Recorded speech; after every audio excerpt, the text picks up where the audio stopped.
Steve, what were your likes and dislikes tonight in general? I liked the fact that we only had 11 turnovers. We had 25 assists. Executed, I thought, pretty well and competed, but, we just couldn't get enough stops. The thing I didn't like was the fouling. They had 30 free throws, 15 to 6 free throw attempts in the first half, which set a tone. And then a lot of offensive boards, too. And they're a big team. And they put a lot of pressure on you. So, but things are starting to take shape in terms of Willie and Alec being back. And, we're getting some good minutes from guys and starting to at least have a feel for what we're gonna look like, and who can play together with whom and all that stuff. You went zone for a little bit. Is that do you think it'll be common this year? Or is that matchup based? You just trying to be creative? I'm sure we'll play more zone as the year goes on. It's just something that we've worked on a little bit in camp and in the early part of the season, and it's just a good way to mix up the defense. Sometimes take the opponent off balance a little bit, but we didn't have great success with it tonight, but something we'll probably continue to use. You mentioned before the game without Steph that you'll use D'Angelo a lot more with the ball in his hands. How did you think he did in his first game in that role? Well, he's tough to guard, in that high screen, and obviously without Steph, he had the ball in his hands pretty much the whole time he was out there. So he played well, put a lot of pressure on San Antonio, distributed the ball. We hung in there for a long time, but we just, again, it was more about the defense than anything.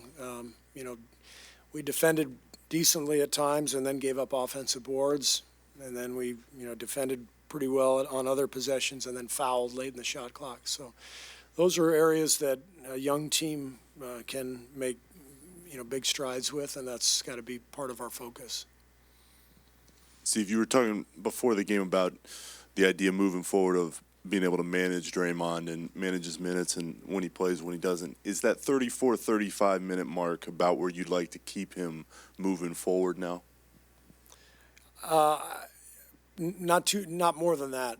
I definitely don't want to drive him up to the 40-minute mark. That's too much. We got a back-to-back, play again tomorrow. So we'll just sort of take it, game by game and see how he's doing. But we were right there late in the third, and so we wanted to make a push with him out there, and so we played him, a few extra minutes tonight than what we normally would, but I thought he played well.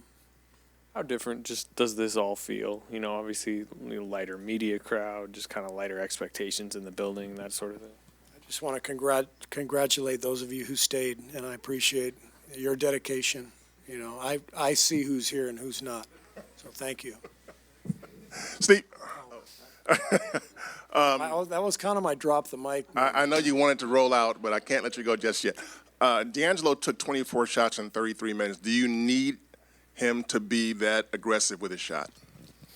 The biggest thing I want is good shots. I've never really concerned myself too much with how many shots a guy takes. So if they're good shots, then that's great.